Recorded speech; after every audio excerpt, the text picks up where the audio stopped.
Hey, Health Nuts, Dr. Kevin here. Happy Wednesday.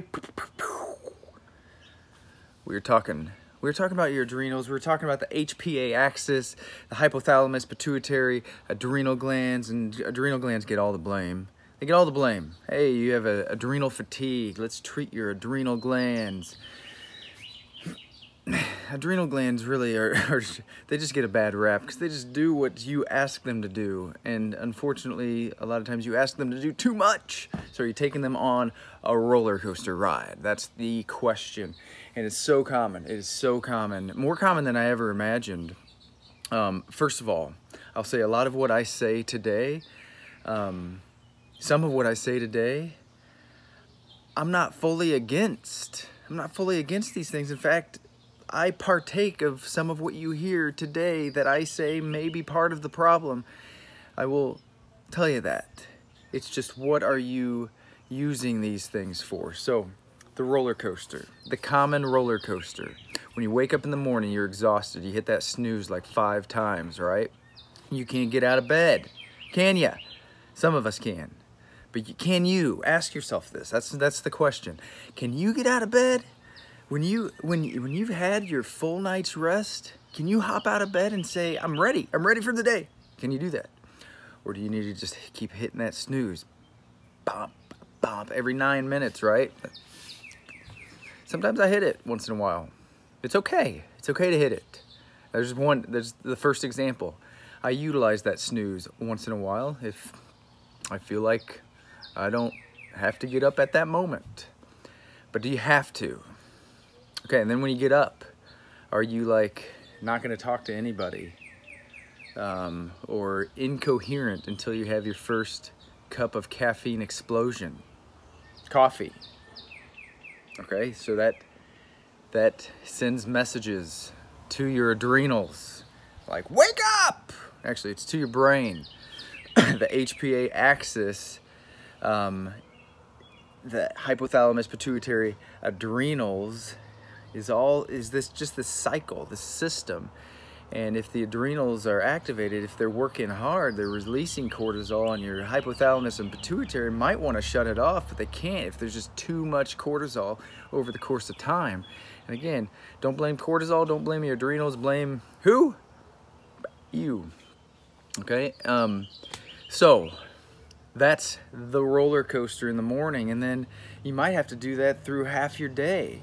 And then maybe you need a sugar rush, like mid-afternoon. I've seen those enormous cans from the 7-Eleven and the gas stations. You know what cans I'm talking about. I'm not going to say any names, but I've seen them. I've seen them all over the place, full of sugar, high amounts of caffeine.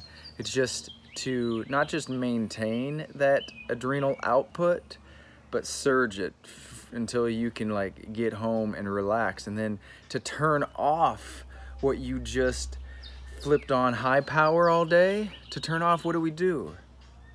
We have a glass of wine, we have a beer or two, or for some people 6. I've known people that literally it's close to a case a day.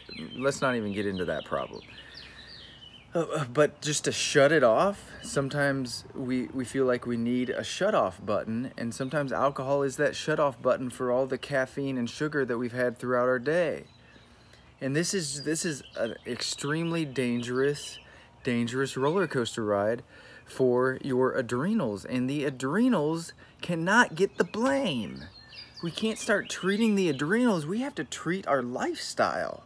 That's what needs treating. It's not how our body's functioning. Our body's functioning exactly what we're asking it to do. Our body's doing what we're asking it to do. It's functioning based on what we're asking it to do, and that's a problem. It's a problem if what we're asking it to do is completely unnatural and completely unheard of prior to this generation.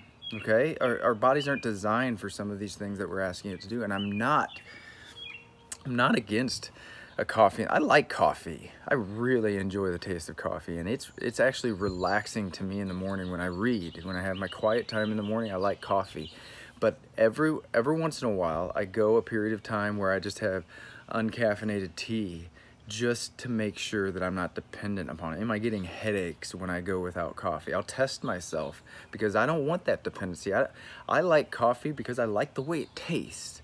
I like good coffee, okay? So I'm not telling you get off your coffee. I'm saying every once in a while, test yourself and see if your body is requiring it because it's a dependency now, or if it's just something that you really enjoy and it actually can help relax you, okay? So test yourself.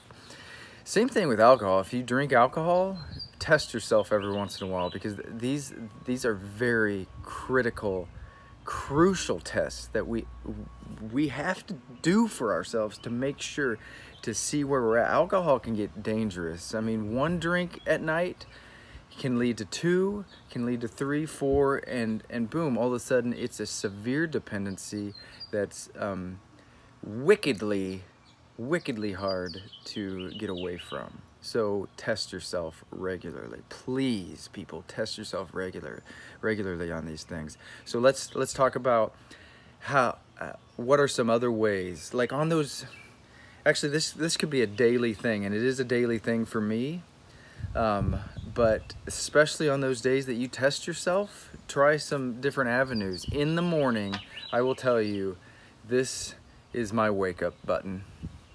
This is my wake up button.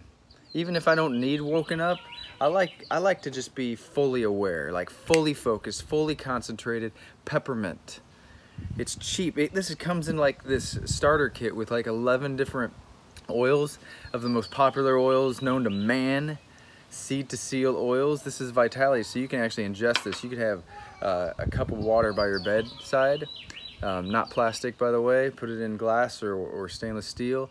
A couple drops of peppermint oil, Vitality peppermint oil, and you can drink that first thing in the morning. Boom, mind's awake. This stuff hits your brain within a couple breaths if you're just breathing it in. I mean, you can't fall asleep and be breathing this. I'm convinced. It's different though than caffeine that's going to activate this endocrine system, that's going to activate your HPA axis. Yet does it affect every part of your body? Absolutely. This actually, when you breathe in oil, when you smell it, olfaction, it actually goes to your limbic system in your brain very, very quickly within a couple breaths. That's your emotional center, and then every other part of your body is affected. Beneficially affected through that limbic system being stimulated. So it's really, really cool. That's how these oils work in your brain, directly in your brain, and how they can be so quick and then so quickly affect every other part of your body. So do they affect like your endocrine system? Yeah, but in a very, very beneficial, very, very relaxing way. Actually, peppermint oil is a it's actually been proven, scientifically proven, to relax smooth muscles. So it's great for digestion, great for all your viscera, for sure. And then at the end of the day, so that's gonna wake you up. It's not gonna keep you up like caffeine or anything. It's gonna wake you up though, right at the beginning of the day. I love it throughout the day. Put it in your water. At the end of the day, many people that are in this world of essential oils or supplements, they'll go the lavender route or cedarwood or valerian to relax, just settle down at the end of the day after, put the kids to bed, and you can just like simmer, like kind of just dish out your thoughts from the day and just simmer and mellow and maybe read and not have all like 1,000 things going on in your mind all at once. I love that. I love that part of the day too. You may think I'm crazy, and that's okay. But I've recently come across these things. It's backwards, I know, but it's fume pipes. So it's got this thing, boom, you soak it in whatever oil you want, and I love at the end of the day, lavender. Soak it in lavender or cedarwood. Cedarwood doesn't taste, you're not gonna taste it when you actually use this thing. But lavender you certainly can. I have lavender on it right now. You pop that thing in there and then just if it's potent, it'll actually make you cough a little bit. Perfectly safe, perfectly safe. When I showed somebody this, they're like, can you breathe in oils like that? Yeah, it's just like, you know, I'm breathing in 1,000 different plants out here in our backyard. I mean, I'm breathing in essential oils that they're releasing. It's okay. And I know these are distilled essential oils, but it's okay. Our bodies are made for this stuff, and they're actually designed to be put on and in our bodies, as long as they're safe, the seed to seal variety of essential oils. Hey, and my kids are coming out, so that means it's almost time to go. But I'm telling you, you can do anything. You can put peppermint on this as a wake-up call in the morning. This is a Canadian company. I'm just supporting them. Breathe it in, and it can relax you at the end of the day too. It's kind of like having your face over a diffuser. Only you can't carry around a diffuser all day and like suck it in. So this is the next best thing, okay? And no, there's no, you don't get the fun part where you can puff out smoke and look really super cool.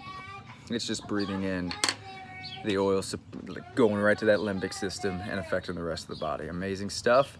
Have an awesome day. If you have any questions, message me on Facebook, connect with us on Facebook, Beyond Essentials. And let's get you, and then, yeah, share this on Facebook. We post all of these, we cross-post all of these on the Beyond Essentials Facebook page. So share that with all your friends and families, and then make sure that they subscribe. Thank you so much. Have a blessed day. Bye-bye.